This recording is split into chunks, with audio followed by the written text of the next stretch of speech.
नमस्कार, स्वागत है आपका हमारे चैनल में। मैं रानी गुप्ता आपके साथ और बड़ी खबर सामने आ रही है। आपको बता दें, जिस तरीके से महाराष्ट्र में राज्य पंचायत चुनाव में ऐतिहासिक जीत हासिल हुई है शिंदे गुट और इसी के साथ ही बीजेपी समर्थित सरकार को, तो इसको लेकर के जहां माहौल देखने को मिल रहा है, लोगों का भारी जन समर्थन मिला है सीएम एकनाथ शिंदे और देवेंद्र फडणवीस को, और इससे देखने को मिला कि जो जीत का आंकड़ा है वो कितना ज्यादा बहुमत की ओर गया और इससे सीधे तौर पर उद्धव ठाकरे को बड़ा झटका लगा है, क्योंकि लगातार उद्धव ठाकरे की ओर से यह कहा जा रहा था कि अगर शिंदे गुट लोगों के सामने जाते हैं, चुनाव लड़ते हैं, तो उनको जनता जवाब देगी, जनता का समर्थन नहीं मिलेगा, इसी के साथ ही उन्हें वोट में भी हार का सामना करना पड़ेगा, चुनाव में भी हार का सामना करना पड़ेगा। लेकिन देखने को मिला कि कैसे शिंदे और इसी के साथ ही बीजेपी की ये शानदार जीत मानी जा रही है,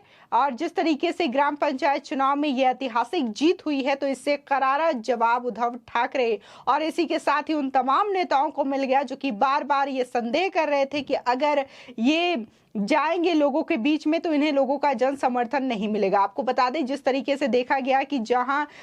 30 जून उन्होंने शपथ ली थी महाराष्ट्र के मुख्यमंत्री के तौर पर एकनाथ शिंदे ने, और उस दिन से लगातार वो लोगों के बीच जा रहे हैं, मिल रहे हैं और लगातार लोगों का जन समर्थन भी उन्हें हासिल हो रहा है। बड़ी संख्या में लोग उनके पास आ रहे हैं। इसी के साथ ही देखने को मिला कि कैसे पार्षदों का लगातार समर्थन भी सीएम एकनाथ शिंदे को मिलता हुआ दिखाई दिया था। इसी के साथ ही जहां भी वो रैलियां कर रहे थे, जिन भी सभाओं में जा रहे थे, वहां पर भारी संख्या में लोगों की भीड़ भी एकजुट हो रही थी। आपको बता दें, जिस तरीके से ये जीत हासिल हुई है ग्राम पंचायत चुनाव में, तो इसको देखते हुए महाराष्ट्र के सीएम एकनाथ शिंदे ने ट्वीट कर सभी को इसके लिए धन्यवाद और बधाई दिया। आपको बता दें, उन्होंने ट्वीट करते हुए लिखा, राज्य ग्राम पंचायत चुनाव में लोगों ने शिवसेना बीजेपी गठबंधन सरकार को वोट किया है। साथ ही उन्होंने लिखा कि शिवसेना और बीजेपी समर्थित गठबंधन के सभी विजयी उम्मीदवारों को बधाई और चुनाव में कड़ी मेहनत करने वाले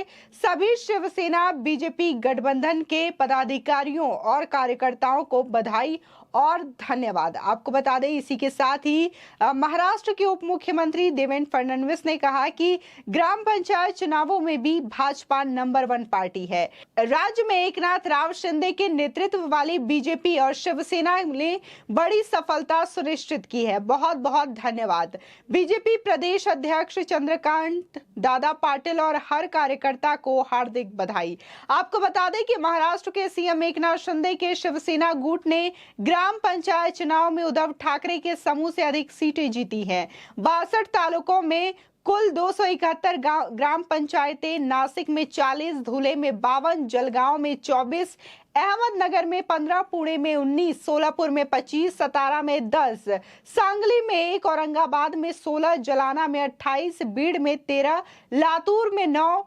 उस्मानाबाद में 11, परभणी में 3 और बुल्ढाना में 5 में, इन सभी में गुरुवार को मतदान हुआ। बीजेपी ने अधिकतम ग्राम पंचायतों पर कब्जा किया, जो महाराष्ट्र में सत्तारूढ़ गठबंधन का हिस्सा है। इसी के साथ ही शिंदे खेमे की ताकत शिवसेना के गढ़ औरंगाबाद में उसके प्रदर्शन से जाहिर होती है, जहां उनके 15 में से 10 ग्राम पंचायतों में जीत हासिल की थी। इस बीच एनसीपी ने पुणे जिले में 19 ग्राम पंचायतों में से 11 पर जीत हासिल की है, जबकि बीजेपी 2 ग्राम पंचायतों को जीत सकी थी। परिणाम पर टिप्पणी करते हुए महाराष्ट्र के डेप्यूटी सीएम देवेंद्र फडणवीस ने राज्य बीजेपी अध्यक्ष चंद्रकांत पाटिल, पार्टी कार्यकर्ताओं और सीएम एकनाथ शिंदे को धन्यवाद दिया।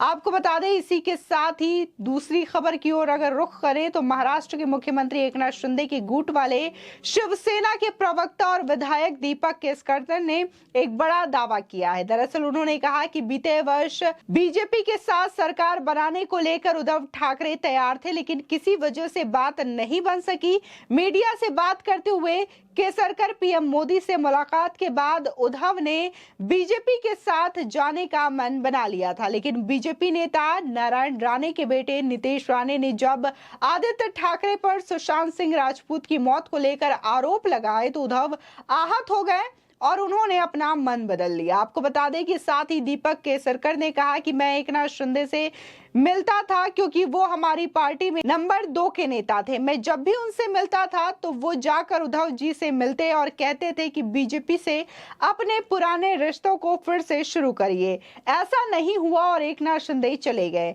मैंने अपने सहयोगियों से कहा कि जब मैं वहां नहीं रहूंगा तब आप उद्धव साहब से मिलें और पता करें कि वो क्या सोच रहे हैं और उनकी हर संभव मदद करें। साथ ही उन्होंने कहा कि उन्हें पता चला कि उद्धव ठाकरे का विचार था कि अगर एकनाथ शिंदे को बाहर रखा गया तो वे बीजेपी के साथ गठबंधन में साथ चले जाएंगे। इसलिए मैं उनसे यानी कि उद्धव ठाकरे से पूछना चाहता हूं कि अगर आप उनके साथ बीजेपी में जाने वाले थे तो अब आपको क्या आपत्ति है। साथ ही उन्होंने कहा कि जब एकनाथ शिंदे ने बीजेपी के साथ गठबंधन किया तो अब आपको क्या आपत्ति है। आप उन्हें अपना आशीर्वाद दें, इसमें कुछ भी गलत नहीं है। आपकी एक ही विचारधारा है, आपको महाराष्ट्र के हित और राष्ट्र के हित में साथ रहना चाहिए। आपको बता दें ये शिंदे गुट के प्रवक्ता दीपक केसरकर का बड़ा दावा सामने आया है। जिस तरीके से ये बड़ा खुलासा उनके द्वारा किया गया है कि उद्धव ठाकरे पहले ही बीजेपी के साथ आना चाहते थे और इसी के साथ ही देखने को मिल रहा है कि राज्य ग्राम पंचायत चुनाव में बीजेपी और शिंदे गुट की जो सरकार है उसने ऐतिहासिक जीत हासिल की है। इससे करारा झटका उद्धव ठाकरे और इसी के साथ ही एनसीपी को लगा, महाविकास आघाड़ी को लगा, क्योंकि बार बार ये यही कह रहे थे, चाहे फिर वो संजय राउत हो या फिर आदित्य ठाकरे हो, वो बार बार यही कह रहे थे कि शिवसेना के नाम का इस्तेमाल आप ना करें, आप बाला साहब ठाकरे के नाम का इस्तेमाल ना करें और अपने दम पर चुनाव जीत करके दिखाएं। तो ये जो प्रचंड जीत मिली है बीजेपी समर्थित शिंदे गुट को, तो ये दर्शाता है कि महाराष्ट्र में लोगों का जो साथ है, लोगों का जो समर्थन है, कहीं ना कहीं वर्तमान सरकार पर है, लोगों का विश्वास है। इसी की वजह से उन्हें प्रचंड जीत हासिल हुई है। इसको लेकर के जहां उप मुख्यमंत्री देवेंद्र फडणवीस ने सभी को बधाई और धन्यवाद दिया, तो इसी के साथ ही सीएम एकनाथ शिंदे ने भी सभी को शुभकामनाएं दी और सभी कार्यकर्ताओं को इसके लिए बधाई भी दी। आपको बता दें कि देखने को मिला था कि कैसे महाराष्ट्र में तख्ता पलट हुआ था, महाविकास आघाड़ी की सरकार गिर गई। सीएम एकनाथ शिंदे के बगावत करने से उनके साथ 39 जो विधायक थे उनका समर्थन था और ये सभी एकनाथ शिंदे कैंप में शामिल हो गए। उसके बाद महाराष्ट्र में देखने को मिला कि उद्धव ठाकरे ने कैसे इस्तीफा दिया और उसके बाद सीएम के रूप में 30 जून को एकनाथ शिंदे ने शपथ ग्रहण किया। तो वही डेप्यूटी सीएम के तौर पर देवेंद्र फडणवीस ने शपथ ली थी। इसके बाद लगातार जो बयानों का दौर था वो जारी था, जहां संजय राउत जो कि उद्धव ठाकरे के काफी करीबी हैं, वो भी बार बार कहते हुए नजर आ रहे थे कि ये अपने दम पर चुनाव लड़ करके दिखाएं, क्योंकि इनका जो सारा रुतबा है वो कहीं ना कहीं शिवसेना, उद्धव ठाकरे और बाला साहेब ठाकरे की वजह से है। लेकिन बार बार एकनाथ शिंदे भी यही कहते हुए नजर आए थे कि वो ही असली शिव सैनिक हैं और इसी के साथ ही वो बाला साहेब के विचारों का अनुसरण करते हैं, उनके द्वारा दिखाए गए मार्गदर्शन में चलते हैं और इसी से वो महाराष्ट्र की सेवा करना चाहते हैं, महाराष्ट्र की जनता की सेवा करना चाहते हैं और इस वजह से